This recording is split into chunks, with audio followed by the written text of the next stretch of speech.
This here is the Samsung Galaxy Z Flip, Samsung's second foldable display smartphone. Last year's Samsung Galaxy Fold hit a couple of snags along the way and was written off by a lot of people, but the new Z Flip is a much different device in form and function. From a design standpoint, this phone is more similar to Motorola's new Razr device rather than last year's Galaxy Fold, bringing back that flip phone design that we've pretty much forgotten about at this point. While it still can be a little bit large when folded in half, opening up the Z Flip reveals a beautiful 6.7-inch Full HD Plus display with a small punch hole for its front-facing 10-megapixel camera.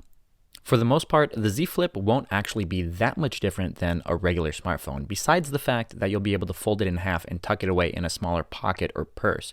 But Samsung's also included a handful of unique software features, which allow you to use the folding hinge to work as a stand during video calls, or even as a split view in apps like YouTube, with the video feed up top and the comments down at the bottom.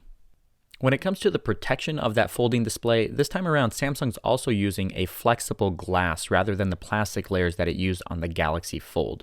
While you can still feel a crease right in the middle of the display itself feels a lot more rigid and durable than the Galaxy Folds. And this is definitely a step in the right direction, since we actually didn't feel like we were going to be damaging the display as we were using it in our hands-on time. And folding the phone feels fairly satisfying, snapping it shut when you're done with it, giving you that little bit of extra satisfaction when you want to hang up on somebody on the other line. While the design of the Galaxy Z Flip is similar to that of the Motorola Razr, these two phones are dramatically different when it comes to their specs.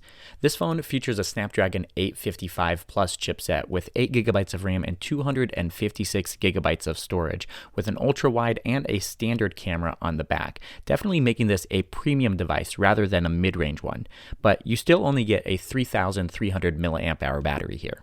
Fortunately though, the price of this folding smartphone is dramatically less than what we were expecting, coming in at $1,380, significantly less than last year's Samsung Galaxy Fold and even lower than the Motorola Razr, which was technically a mid-range device. Now, there's really nothing unique here from a specification standpoint that would make you want the Z Flip over the new Galaxy S20 lineup, but the unique foldable display will certainly be the talk of the town when all of your friends are still using that antiquated slab smartphone design from years past. If you're planning on buying the Samsung Galaxy Flip, it will be available starting on February 14th from Samsung and also select carrier partners. Be sure to subscribe to our channel and check back in for our full review. Thank you guys so much for watching, and we'll catch you in the next one.